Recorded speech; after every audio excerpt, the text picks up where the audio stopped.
life.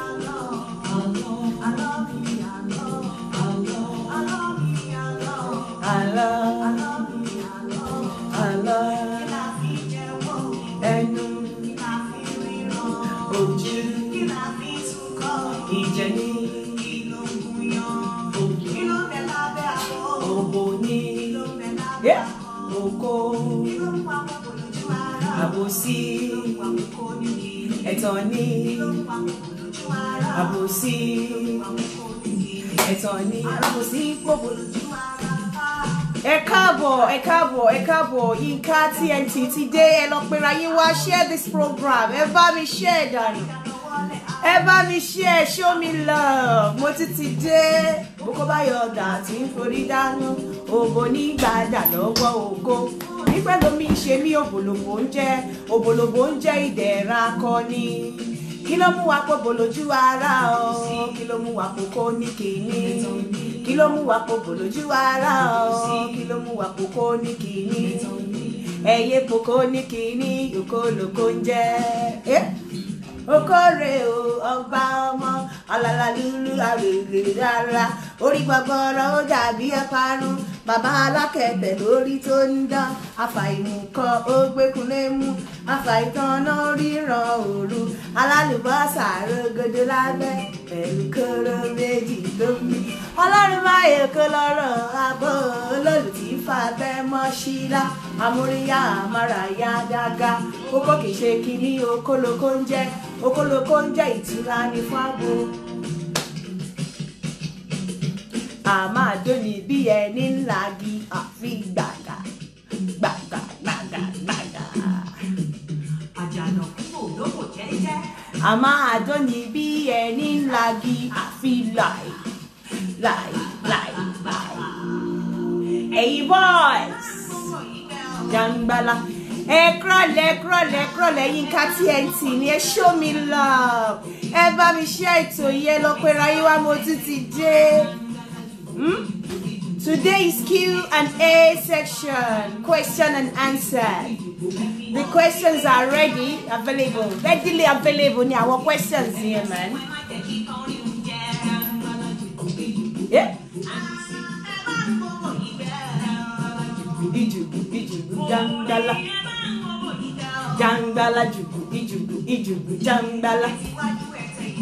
Jangbala jugu ijugu jangbala Jangbala jugu ijugu jangbala Jangbala jugu ẹ kúrọ̀lẹ́ gbogbo ẹ̀yin fans mi all over the world ṣé dáadáa ni mo bá yín ẹ kúrọ̀lẹ́ o ẹ kú àbọ̀ sí orí ètò yìí ètò bàbá ètò Yinka TNT ẹ kúrọ̀lẹ́ ẹ káàbọ̀ sí orí ètò yìí mo tún ti dé bí mo ṣe ń dé èmi dé o mo fẹ́ kó lóko roko mo dé mo fẹ́ kó lódò rodò kódà bí mo ṣe dé dídé tí mo dé èmi ò ní kán mọ́ má sunkún ọmọ ẹ má gbàgbé gẹ́gẹ́ bí mo ṣe máa ń sọ ní ìbẹ̀rẹ̀ ètò wípé ètò yìí is strictly for adults àwọn matured minds ni ló ní ètò yìí àwọn tó ti wà nílé ọkọ àwọn tó ti wà into relationship àwọn tó aspire láti ní relationship àwọn ló ní ètò yìí 18+ ní ètò yìí strictly adult ẹ jọ̀ọ́ kí gbogbo àwọn tó ní àwọn kéréje ẹ jọ̀ọ́ ẹ bá wa mójútó wọn ètò yìí ò kì í ṣe fún àwọn ọmọdé o bó tiẹ̀ jẹ́ pé àwọn ọmọdé kan tiẹ̀ mọ̀ jàgbàlagbà lọ náà but then ẹ jẹ́ ká pretend pé wọn ò mọ̀ kankan ètò yìí is strictly for adults but kí n tó máa bá ètò bọ̀ torí ẹni tó bá lọ ló bá kú gẹ́gẹ́ bí mo ti ń ṣe gẹ́gẹ́ bí ìṣe mi èmi ò ní ṣe kí n wọlé kí n má júbà ẹ jẹ́ ká júbà Olódùmarè ọba tó dá gbogbo ènìyàn ọba tó ní gbogbo ẹ̀mí ọba tó ní kọ́kọ́rọ́ máa mí ọba tó ní kọ́kọ́rọ́ máa mí mọ́ ìbà rẹ̀ o Olódùmarè òbìrìkìtì ajípọ̀jọ́ ikú dà ọba tí ń dáṣọ rere fẹ́ ni re ọba líńlá ọba líńlá ọba tó nílá tí ò ní bàbá ẹni kankan lára òsòdíwù kẹdágún èṣù wo aṣàgbà fẹ́ni tí ò lágbà níwájú àtúnṣàbúrò fẹ́ni tí ò nílẹ̀yìn arọ̀nì gidigba tí ń gbani kúrò lọ́wọ́ ogun ayé o Afúyàtàrí òtútù tí gbogbo búdòsà ayé ò lè ṣí nípò. Ìbàrẹ̀ ni mo ṣe, ẹ̀jẹ̀ ojú mi ṣe. Gbogbo bá ṣe máa bóyá nìyẹn ṣe máa rí nìyẹn. Gbogbo ẹ̀yin olólùfẹ́ Yínká TNT mo dúpẹ́ lọ́wọ́ yín. Pàápàá gbogbo ẹ̀yin tẹ́ kí mi. Òjòjò ṣògùn mi mo ní cough, mọ̀ pé cold yìí time cold la wá, so kíní òtútù yẹn ti fẹ́ sí mi láyà. Gbogbo ẹ̀yin tẹ́ kí mi, gbogbo ẹ̀yin tẹ́ wish me well. Ẹ ṣé gan, mo dúpẹ́ lọ́wọ́ yín. Màá máa rí yín bá. Ẹ̀yin náà ní ṣàìsàn kankan ò ní ṣe yín.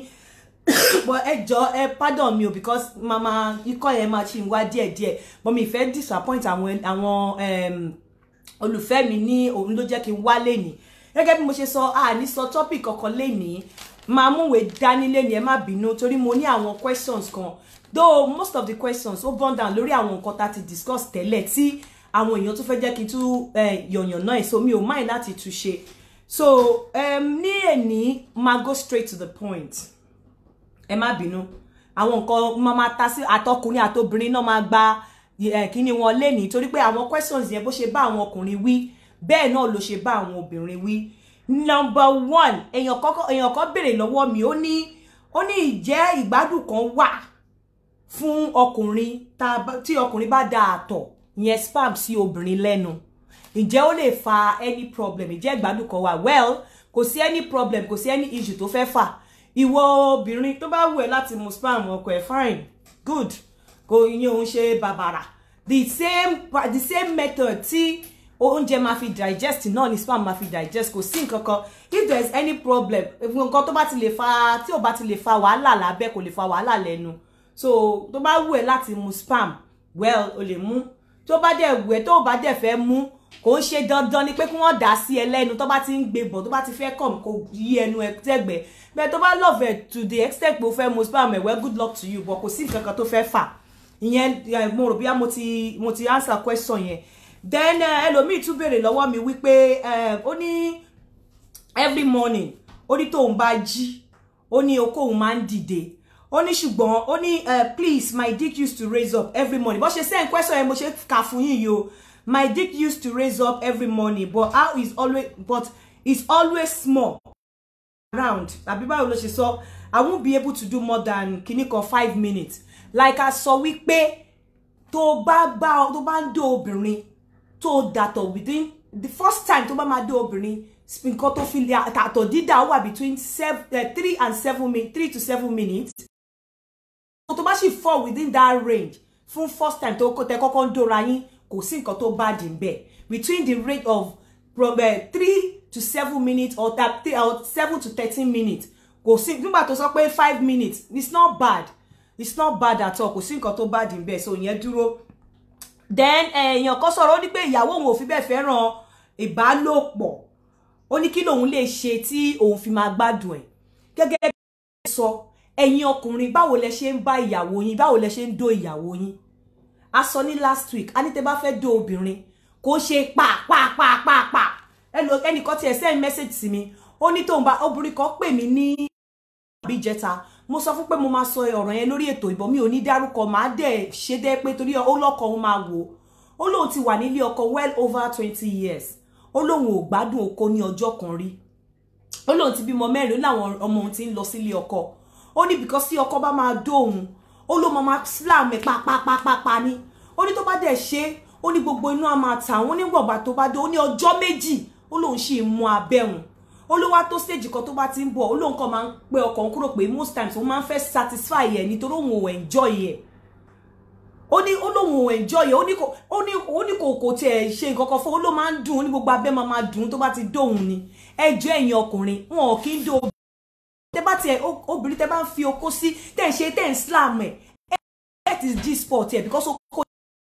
G-spot ẹ̀ kọjá ni. Ẹ lè sọ pé bó ṣe ń ṣe ẹ̀yin òun lẹ ṣe fẹ́ máa dó obìnrin. You have to rock a woman. Mo sọ fún yín ẹ máa rock obìnrin ni, ẹ rock ẹ̀. Ìgbà míì gan lè ní kóbìnrin jókòó sókè kó jókòó sórí oko yín kó rock ẹ̀. That is G-spot obìnrin. That is G-spot ẹ̀ báwo lẹ ṣe fẹ́ kó enjoy oko. And ọkùnrin kan náà tún pè mí ó ní ẹ pé àwọn máa ń pè slamming yẹn gangan lobìnrin fi yẹn etí di bá ń ta obìnrin làwọn fi believe pé obìnrin yẹn enjoy ẹ̀. Irọ́ kò sí nǹkan tó jọ tẹ́ bá ń slam òbò obìnrin ó ń dùn ni kò enjoy it because touch G-spot débi koko kò síbi get down to anything. You are just being selfish. Then àwọn ọkùnrin kan tún send the message ó ní àwọn képe kí n bá àwọn obìnrin o wọ́n máa ń fẹ́ jẹ wọ́n máa ń fẹ́ ká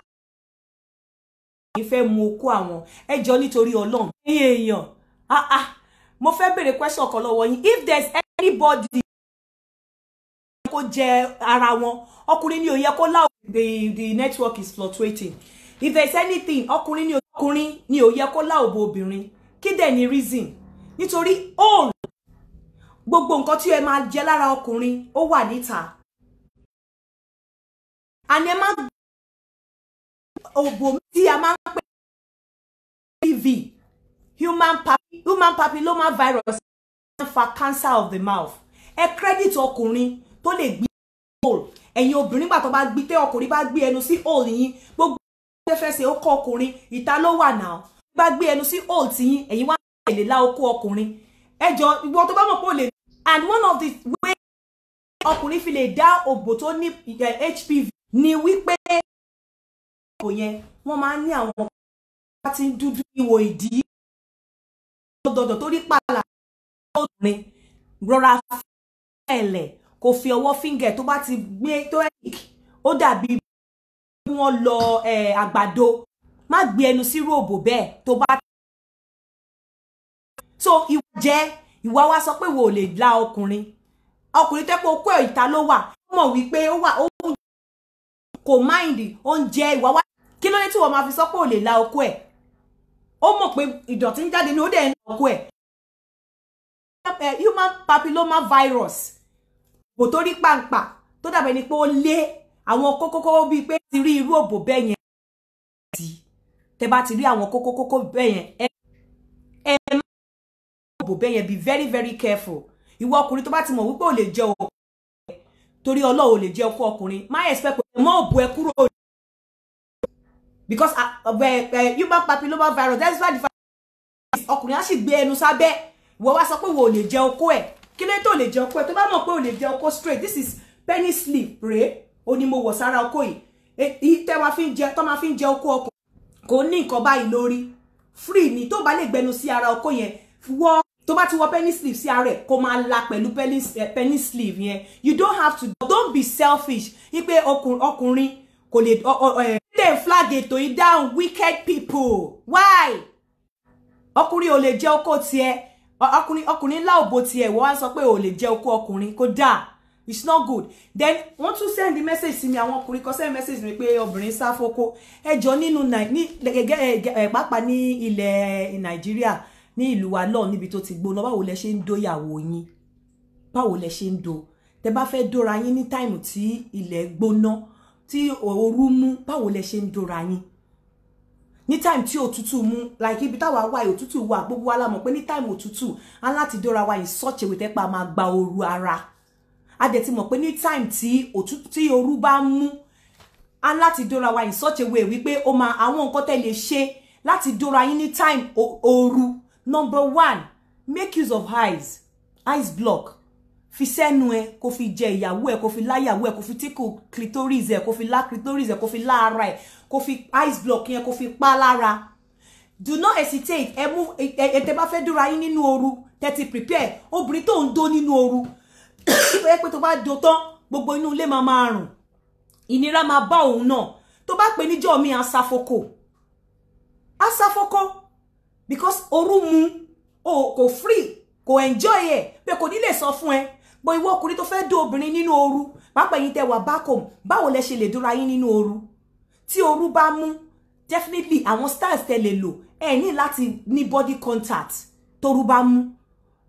Number one ẹ lo doggy style tẹ́ máa fi dóra yín lẹ́yìn tí ẹ ní body contact torí tẹ́ bá ń dóra yín tí ooru tún mú ẹ̀yin méjèèjì ẹ lè gbádùn ẹ obìnrin yẹn máa ní lára ìwọ ọkùnrin a mọ̀ pé kò sí gbogbo ikú ló rọ̀ wọ́n lọ́rùn kó dẹ̀ obìnrin lọ́rùn obìnrin tó ń fọ́ọ̀sì láti dóko tẹ́lẹ̀ tó tún wá ń do tára ń ní. So tó bá fẹ́ dó obìnrin ní time ooru make sure pé ẹ ní body contact ẹ ṣe doggy style sọ fún obìnrin yẹn kó fọwọ́ sí ara ògiri because nínú ilé because ògiri máa ń tutù kó yọ̀dí sí ẹ lẹ́yìn kó stand kó fi sí látẹ̀yìn fún ẹ ní láti ní body contact tó rú bá mú tẹ́ bá dẹ̀ ní láti ní body contact ìwọ ọkùnrin tó mọ̀ pé ó fẹ́ dó obìnrin nínú ooru mú bedsheet ẹ fẹ́ lò fold there fi sínú freezer. You go and read about all these things. Fi sínú freezer for some time. Kó ti tutù, kó mú jáde kó tẹ́ sórí bed. Ìwọ fi obìnrin yẹn sórí ẹ̀ kó wá fi ice block kó fi tickle ara rẹ̀. Kó gbé ice block sẹ́nu kó fi kiss ẹ̀ kó fi ice block sẹ́nu kó fi clit kó fi suck ìdọ̀ ẹ̀. Kó wá wò be ìjọ́ mi kó wá wò kó bí oko ló máa pè é fún oko. My man ní body contact rárá. Need the body contact nínú ooru because ooru ó tún máa jẹ́ kó ooru múyàn sí ni ní gbádùn ara yín bẹ́ ṣe ń dóra yín tẹ́ bá fẹ́ dóra yín nínú òtútù ẹ ti mọ̀ pé need the body contact because ẹ fẹ́ gba ooru ara yín ìgbà yẹn lẹ máa so mọ́ra yín ìgbà yẹn lẹ máa ṣe mommy and daddy ìgbà yẹn lẹ máa ṣe oríṣiríṣi ìgbà yẹn ẹ need orí bed ẹ dóra yín nílẹ̀ lẹ̀ lórí tiles tó máa tutù mọ́ yín lára because I mean wọ́n nígbà yẹn ìgbà ooru need orí bed ẹ dóra yín lórí tiles ní time ooru ìgbà òtútù ẹ need orí bed ẹ need the body contact ẹ need gbogbo nǹkan tẹ́ máa ṣe tẹ́ máa fi mú ara fọwọ́ kan ara yín ara body heat ara yín tó máa fi heat ara yín tó máa generate tẹ́ pé ẹ máa fi gbádùn ara yín but ó ń dó obìnrin nínú ooru ó ní pé kò sáfókó ó máa sáfókó nígbà tó ṣe nǹkan tó yẹ kó ṣe then àwọn ọkùnrin míì wọ́n tún sọ wípé wọ́n ní obìnrin sọ pé ara òun ò move kí pé kí ló fa premature àwọn kan sọ pé kí ló fa premature ejaculation ọ̀pọ̀lọpọ̀ ọkùnrin ni ò ní premature ejaculation but tí wọn ò mọ̀ ọkùnrin tó bá lóun ní premature ejaculation ẹ jọ̀ọ́ ẹ pardon mi ẹ rí pé ọkùnrin mi tó bá lọ try ìta okó ẹ máa le tàǹdì ní àtúnṣe ju okó bó ṣe ń dóyàwó ẹ nínú ilé lọ kí làwọn nǹkan tó fà ọkùnrin tó fẹ́ bóyá o slim bóyá bí o ṣe slim yẹn tí o rọra slim yẹn òun ló attract ẹ tó fi fẹ́ ìgbà tó wá délé ọkọ tó lẹ́yìn ọdún méjì gbogbo fẹ́ káwọn family ẹ̀ sọ pé ó ń bọ́ ẹ ọwọ́ ìtọ́jú lára ẹ ó wá bẹ̀rẹ̀ sí ní jẹ gbogbo ẹ̀ wọ̀mùwọ̀mù débi wípé ó wá fall out of shape tó bá tiẹ̀ wá bọ́ra ó attract ọkùnrin yẹn mọ́ irú ọkùnrin tó sọ wípé okó òun ò lè sí obìnrin yẹn ìyàwó òun yẹn tó bá dé ta ẹ rí bí okó yẹn ṣe máa lè sí ọmọ míì kí ló fà tọkùnrin máa yọ kẹ́lẹ́kẹ́lẹ́ tádẹ̀ lọ bá mọ́ ọmọ ọ̀dọ̀ nínú yàrá tádẹ̀ máa dó ọmọ ọ̀dọ̀ ìyàwó ẹ̀ because ìyàwó ò attract ẹ̀ mọ́ nǹkan tó rí lára ìyàwó tó fi fẹ́ nǹkan tó rí lára partner tó fi fẹ́ ó ti kúrò partner mi ti wà out of shape kò ṣe é rí mọ́ nítorí pé káwọn family ẹ lè sọ pé ọkọ ẹ̀ ń tọ́jú ẹ̀ ó wá rí yàmà ó rí dára ó rí rágara kò ṣe é rí mọ́ àwọn nǹkan tí values tí ọkùnrin rí lára ẹ̀ tó fi fẹ́ bí the shape the body shape and everything ó ti lọ bóyá títí rin lórí ẹ o bóyá ó sanra ọyàn ẹ tóbi ó tún wá lọ bá wọn kan ta tán ní lẹ́pa ló láyé ó wá lọ lẹ́pa definitely ó kó ọkùnrin ò ní lè sí ẹ mọ́ bóyá ó máa wá ń bẹ all the time pé òun fẹ́ dóbò wàá máa kọ fún wàá ní irọ́ kò sáyè the moment tó bá sọ fọkùnrin lẹ́ǹkan pé kò sáyè ó ní a lot of things tó kill lára ẹ̀ bóyá njọ́ tó máa jàjà wàá bá ẹ pé jẹ́ kí n tiẹ̀ test ẹ̀ bóyá ó máa gbà lẹ́nìí fortunately ó wá lọ gbà níjọ́ yẹn ọkọ ẹ̀ dẹ̀ ti kó tó wá bá ẹ ó ti make up mind pé ó kúkú máa sọ pé òun ò ṣe ni so tó bá fẹ́ dó ẹ nígbà míì there's tendency pé kó tètè dà àbí kókó ẹ má le so ọ̀pọ̀lọpọ̀ ìgbà àwọn obìnrin la máa ń fà tí okó ọkùnrin òkì fi ń le tó fi ń le sí wa mọ́ nínú ilé number 1 tó bá wà out of shape number 2 tó bá wá bá ẹ tó bá ń refuse ẹ ìjọ mi tó bá wá bẹ ó kàn fẹ́ wá fífi righteousness pé ó lè kúkú má gbà ọ ẹ jẹ́ kí n kàn lọ test ẹ wò tó bá wá gbà bọ̀ nítorí pé ó ti fi sọ́kàn pé ò ní gbà okó ẹ ò ní le sí ẹ tó bá okó ẹ bá dẹ̀ le sí ẹ láàrin ìṣẹ́jú kan ó ti dà mi ò sọ wípé àwọn kan wà tí wọ́n ní tó yẹ pé wọ́n naturally wọ́n ti ní premature ejaculation problem nítorí wípé bóyá age bóyá stress bóyá depression even emotional problem nínú ilé tínú ọkọ ọ̀run ò bá dùn okó ẹ̀ ò ní le then ẹnìkan tún béèrè lọ́wọ́ mi pé ìyàwó òun wà nínú bóyá nítorí ó wà nínú oyún bóyá nítorí ẹ̀ okó òun ò kí ń le sí ṣùgbọ́n tóun bá lọ dóbò ń ta gẹ́gẹ́ bí mo ṣe sọ fún yín olóko òun máa ń le dáadáa ẹjọ́ irú ọkùnrin báyìí ìyàwó ẹ̀ ní ìdẹ nínú oyún because dídó obìnrin nínú oyún ó máa help labour ẹ̀ ó máa lower blood pressure ẹ̀ and again the sperm tó bá dà sí ó máa serve the protein in that sperm ó máa serve as immune ó máa regulate immune system obìnrin yẹn the protein in the sperm tó bá dà sínú òbò obìnrin yẹn ó máa regulate immune system ẹ̀ so ó need anytime tó wà nínú oyún kó do bó jẹ́ pé o máa ronú òbò tó dó níta láti gẹ́ẹ̀tì pé kí oko tiẹ̀ lè le nínú ilé kó ṣáà fi lè do obìnrin yẹn wàá wá bó ṣe máa ṣe tó lè máa do dáadáa wàá wá bó ṣe máa ṣe then ìyẹn ti lọ torí mo fẹ́ pé àwọn kan béèrè lọ́wọ́ mi wọ́n ní resolution period mo ṣàlàyé fún yín last ní gbàtà sọ̀rọ̀ resolution period pé resolution period ní time tí ọkùnrin àtobìnrin ní láti sinmi after tó bá ṣe first round tí wọ́n máa fi sinmi díẹ̀ kan tó tún padà lọ sí second round and no varies mo dẹ̀ sọ wípé resolution period ọmọ 18 to 24 lè fi resolution period ọmọ 39 sí 50 according to age resolution period náà yàtọ̀ because tá bá ṣì wà ní èwe ara wa ṣì máa jí pépé dó bó tẹ̀ pé àwọn èwe kan náà ń sin àwọn àgbàlagbà bẹ́tà wọn but ordinarily bó ṣe yẹ kó ara èwe ṣì yẹ kó ṣì jí pépé ju ara àwọn àgbàlagbà lọ so resolution period ní time tí ó wà láàrin pé tẹ́ bá jọ dóra yín tán tẹ́ fẹ́ sinmi tẹ́ tún fẹ́ padà lọ so ó ṣeé ṣe kó má excuse me ó ṣeé ṣe kí time yẹn má tètè tó fún àgbàlagbà kókó àgbàlagbà má pàpà lé ó tẹ́ ṣe gan kókó ẹ̀ má padà lé lẹ́lẹ́kejì mọ́ dẹ̀ fún ẹnìkan tún béèrè lọ́wọ́ mi pé kí lèèyàn lè ṣe tí oko máa fi tóbi fún ẹ̀yin tẹ́ fẹ́ kókó yín tóbi mo sọ pé a ní ṣe any topic ní èní today is just for question and answer kíní yìí àmọ́ mo ní nǹkan tí oko yín lè fi tóbi níbí báyìí fún ẹ̀yin tẹ́ fẹ́ lóògùn tẹ́ fẹ́ kí oko yín tóbi you can make use of this but máa fi wọ̀nyí next time tẹ́ pé ẹ máa fi pump oko á lè tóbi kẹ́ lè fi dóyàwó yín tẹ́ bá tún ti do pa tán tẹ́ ti ṣe nǹkan tẹ́ fẹ́ ṣe even ẹ̀yin tó ko yín ò kí ń le rárá you can use that láti mú oko yín le tẹ́ bá dẹ̀ ti do apart from pé ẹ fẹ́ lo tea ẹ fẹ́ lo anything herbal ẹ lè fi mú oko yín le tẹ́ bá dẹ̀ tún ti ṣe tán á tún lọ padà kò ṣe pé bí yóò máa wà permanent kókó lè fi tóbi láti dóyàwó tẹ́ believe lórí pé tó kò bá tóbi lè rí ìyàwó yín dó despite the fact mo fi sọ fún yín pé gbogbo kí oko fi wọnú òbò kò ju 3 inches lọ G-spot abẹ́ òkè òbò báyìí ló wà tẹ́ bá ti wọlé sínú òkè báyìí kẹ́kọ̀ọ́ fi ọwọ́ kọ́ kéwẹ́ ni pé kéèyàn wọlé kó kwanga sókè ibẹ̀ ni G-spot wà so nídìí oko jọ̀ràn láti lé àbí pé kẹfẹ́ kókó tóbi nǹkan tẹ́lẹ̀ ló wà but mi ò fẹ́ any topic mo fẹ́ ṣe any topic lẹ́ni rárá till next program èní mo wá answer question àwọn èèyàn ni ẹ jọ̀ọ́ nítorí Ọlọ́run àwọn ẹnìkan there's a question here tó ní tọ̀hún sọ pé I fuck my wife I fuck my woman pa you do not fuck a woman pa obìnrin ò kí enjoy tẹ́ bá ń slam or òbò wọn enjoy wọn kàn máa ń pretend fún yín ni pé irọ́ ni you have to rock a woman ẹ rock ìdíyàn àti oko yẹn ẹ rock ẹ mọ́ wọn ní ẹ rock ẹ tẹ́ bá ti rock ẹ yẹn wàhálà yẹn ẹ máa kan G-spot wọn ẹ máa kan gbogbo ẹni tó bá ní clitoris ẹ ti pákú but when you slam gboko bó ṣe rí lára yín it doesn't work that way obìnrin ò lè gbádùn oko tẹ́ bá pè níjọ́ mi ó máa rún then ẹ̀yin tí obìnrin yín sáfókó it's not every time you be using your mouth to suck the breast suck the clitoris ẹ lo àwọn gadgets ló fún ìyàwó yín àwọn nǹkan tí wọn ò tí rí mo rí nǹkan tó pè mí ní jẹta tó bẹ̀rẹ̀ sí ní ṣàdúrà yẹn ó ní ìfà lọ́lọ́bìnrin yẹn ń bèrè lọ́wọ́ pé bo lòun ti rí òun ò rí wọn ló fóun láyé ó ló sọ pé for the first time pé òun come mo fọlọ́run bá ṣẹlẹ́rìí I'm not saying this because I want you to get from me you can get it out elsewhere but I'm just telling you wípé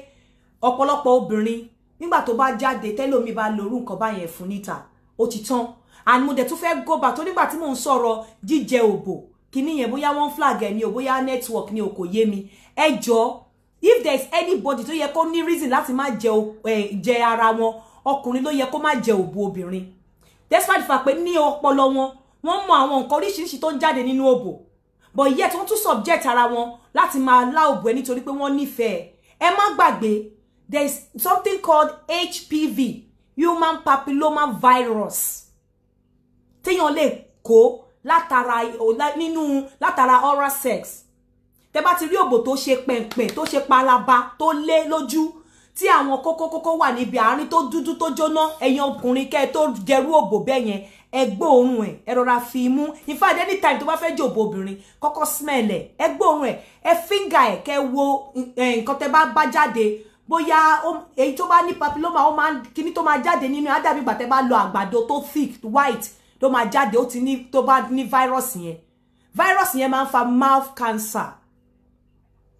So gbogbo eléyìí ló wà tí ọkùnrin mọ̀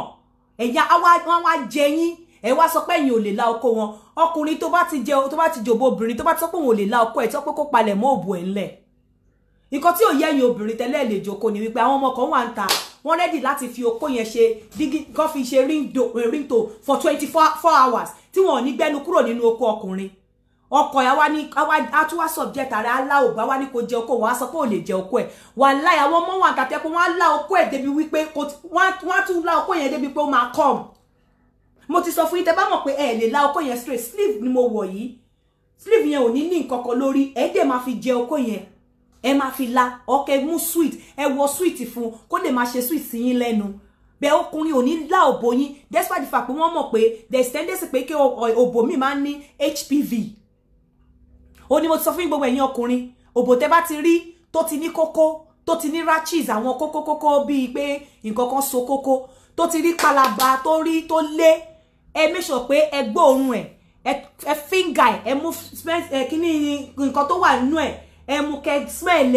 kẹ́ wò dáadáa kẹ́ tó jẹ kẹ́ má lọ jẹ òbò ní HPV human papilloma virus tó máa ń fa mouth cancer. Mi sọ eléyìí fún yín rí but mo sọ fún yín ní mo sọ fún mi pé àwọn obìnrin kan sọ pé àwọn ò lè jẹ òbò meaning what ọkùnrin jẹ okó ẹ ọkùnrin jẹ òbò ẹ àwọn làwọn ò lè jẹ okó ọkùnrin jẹ òbò ẹ wọ́n sọ pé wọ́n ò lè lá okó ọkùnrin ta ló ń gbókó ọkùnrin sẹ́nu tó ń sọ̀kì ẹ̀ tó ń jẹ bí indomie despite the fact pé wọ́n mọ̀ nǹkan tó ń ṣẹlẹ̀ nínú òbò yẹn wọ́n dẹ̀ ṣì ń gbẹ ọkùnrin dọ̀tí ò lè lá okó ẹ tẹ́ bá fẹ́ dóra yín sọ fún pé kó bọ́ sínú bedroom kó lọ wẹ̀ ìwọ fúnra rẹ̀ mú ọwọ́ ẹ kó fi fọ okó yẹn kó fọ dáadáa ṣùgbọ́n ẹ̀yin ọkùnrin òbò tẹ́ bá ti rí bí ẹ̀yẹn ẹ tẹ́ ní láti focus sí tẹ́ bá ti rí báyìí ẹ develop ikọ́ kẹ́ bẹ̀rẹ̀ sí ní wúkọ́ kẹ́ sáré lọ sínú toilet kẹ́ dé kẹ́ ní ẹ ti ní diarrhea kí ló ṣẹlẹ̀ kẹ́ máa ní tí àbá mi gbómi kẹ́ pretend títí tọ́lọ̀ máa fi yọ yín ẹni orí yẹ ó dilé ẹ gbọ́dọ̀ dórú òbò yẹn tẹ́ bá ti rí tó ti ní kókó ní inú tó ti gbogbo abẹ́ tẹ́ fi ọ̀rá tó ní very offensive odor ẹ má fi okó sí débi tẹ́ máa gbẹ́nu sí o because there is a virus called human papilloma virus tó máa ń fa mouth cancer èèyàn dẹ̀ máa ń kó látara dídó obìnrin àbí látara especially látara jíjẹ òbò tó bá ti ní èèyàn máa kó nǹkan tó jẹ́ kí n sọ fún yín ni pé inú bí mi nígbà tí wọ́n sọ pé àwọn obìnrin kan sọ pé àwọn ò lè la okó ọkùnrin wọ́n dẹ̀ fẹ́ kó kí ọkùnrin máa jẹ òbò wọn for what? Where is that done? Who does that? Who does that? So ẹ̀yin ọkùnrin please learn how to fuck your woman well ẹ̀yin obìnrin learn how to satisfy your man àwọn ọmọ kan wà níta tẹ́ pé wọ́n ready láti wo ọkùnrin yẹn wá do débi wípé tí oru bá mú ẹ lo ice block sórí ìdọ̀ ìyàwó yín ẹ fi ice block pa lára kíní yín bedsheet yín ẹ fi sínú inú freezer tó bá ti tutù díẹ̀ ẹ tẹ́ sórí bed ẹ wá do obìnrin lórí irú bed yẹn kẹ́ wá padà wá sọ fún mi pé obìnrin yẹn ò máa ké yá àláwò yá àyàsẹ̀ àwọn questions yẹn mo kàn generalize wọn ni mi ò nílé treat wọn tó bọ àwọn tí mo mọ̀ pé ó wà very very important ẹ̀yin tẹ́ fẹ́ okó tó tóbi tó bá di next week á sọ̀rọ̀ nípa okó tó tóbi ẹ̀yin tẹ́ fẹ́ sọ̀rọ̀ nípa masturbation á sọ̀rọ̀ nípa àwọn nǹkan tẹ́ pé lè fi masturbate tẹ́ ní láti lo ọwọ́ ẹ̀yin tẹ́ like àwọn nǹkan tẹ́ máa ẹni tí ìyàwó ò sí around nǹkan tó lè fi okó sí tó máa control dédé máa fi ipò òun dóòbò tó bá di next week á sọ̀rọ̀ lórí ẹ̀ ẹ má gbàgbé láti subscribe sí orí channel mi Yinka TNT please subscribe to my YouTube channel Yinka TNT fún tí ẹjọ́ tí yẹn ó ń bọ̀ lọ́nà okoloko òbòlòbò herbal tea tó máa ṣiṣẹ́ fún àwọn ọkùnrin tó máa ní premature ejaculation àtàwọn ọkùnrin tí wọ́n bá lè ṣe déédéé tẹ́ bá dẹ̀ mọ̀ pé ẹ fẹ́ tí pump wà tó máa ṣiṣẹ́ fún okó tí ò ní any side effect a máa sọ̀rọ̀ lórí ẹ̀ ní next week fún ẹ̀yin tí máa masturbate àbí fún ẹ̀yin tí ìyàwó wà ní ìrìn àjò ọ̀pọ̀lọpọ̀ ló pè mí pé àwọn ò fẹ́ dóbò níta àwọn ò fẹ́ ṣèrànà àwọn ò fẹ́ lọ dalé àwọn rú nǹkan wà tí jẹ́ pé tẹ́ bá fi okó sí tẹ́ bá ń control ẹ máa fi pé ń dóbò ni when mama control it may be quite expensive, but then it's something that can save you tó lè jẹ́ save ilé yín tó dé lè má jẹ́ kí kíní kan, but then èmi ò kì í ṣe ìyá yín bí mo ṣe máa ń sọ mo mọ̀ pé kò sí nǹkan tẹ́ lè fi ṣe ọkùnrin tó bá fẹ́ dóbò á dóbò ń ta. You cannot force them. You cannot stop them. Just like I said last week, make yourself distinct from every other woman a man comes across with outside. But wípé o fẹ́ ṣe kíní kan mo fine àìmọye àwọn ọmọ tó fine tó jẹ́ pé wọ́n dá ju ẹ̀gbin lọ ju ẹ lọ. O ò dẹ̀ lè force, and if a man says òun fẹ́ marry ìyàwó mi, o ò lè force ẹ̀. Wípé kí wọ́n kò tọ́jú ìyà, kò tọ́jú ìwà ẹ̀. Kò dẹ̀ tọ́jú ọkọ ẹ̀, òbó ṣe pàtàkì, má fi òbó ẹ jẹ ọkùnrin níyà. A máa fi èsì ṣe àlọ fún gbogbo ẹ̀yin fans mi all over the world. I want to say a very big thank you, and I wish you all a Merry Christmas in advance. A máa pàdé láyọ̀ àti àlàáfíà ní ọ̀sẹ̀ tó ń bọ̀. Ẹ ṣé gan, mo dúpẹ́. Subscribe to my YouTube channel. Èmi ọmọ yín náà ni, èmi olólùfẹ́ yín. The last one. Ẹ má bínú, the last one. Ọkùnrin kan sọ fún mi wípé kí obìnrin tí àwọn bá lọ kọnu sí ó wà cheaper láti fẹ́ obìnrin táwọn bá lọ ó wà láti manage obìnrin táwọn kọnu sí ju obìnrin tó bá wá kọnu sí àwọn lọ. Ó ní nítorí pé obìnrin kan tóun àti ẹjọ́ ń bá táwọn jọ ń jáde àwọn ti jẹ́ ọ̀rẹ́ fún 8 years obìnrin yẹn wá kọnu sóhun. Ó ní within 6 months tó ti kọnu sóhun òun ti ná 200,000. Man, obìnrin tó bá wá kọnu sí ẹ àti fúnra rẹ̀ á fẹ́ towótowó á fẹ́ tìfẹ́tìfẹ́. 200,000 is nothing. Ẹ ti try, but it's nothing láti ná fóbìnrin within 6 months. Obìnrin yẹn ò jayò pa. Honestly, ṣé wọn pé gbàtẹ́ bí mi mo ní mi ò ní dáhùn question yẹn, mo ní màá wá dáhùn ẹ̀ ní ojú táyé. Obìnrin yẹn ò jayò pa. 200,000 láàrin 6 months. 200,000 is less than £500. For 6 months, 200,000. Obìnrin yẹn ò jayò pa. Kò easy láti maintain òbò náà. Ẹ ṣá ń dora yín. Ẹ̀dẹ̀ ó dẹ̀ satisfy yín. Àwọn náà dẹ̀ ní nǹkan tó ti ṣe fún yín sẹ́yìn. At least obìnrin tẹ́ ti wà pọ̀ for 8 years as ọ̀rẹ́. Tẹ̀dẹ̀ jẹ ní o. Tí ò bá da ẹ̀ ní jẹ ní o now. So 200,000 is not too much to spend lórí obìnrin for 6 months. Brother, ẹ jọ̀ọ́ ẹ tọ́jú ẹ má fi sílẹ̀ o. Kò tiẹ̀ jayò pa rárá. Kò jayò pa o. So, ẹ̀yin olólùfẹ́ Yinka TNT, a tún máa pàdé láyọ̀ àti àlàáfíà. Ire o. Ẹ jẹ́ ká fọkùn sóbò ká tó máa lọ.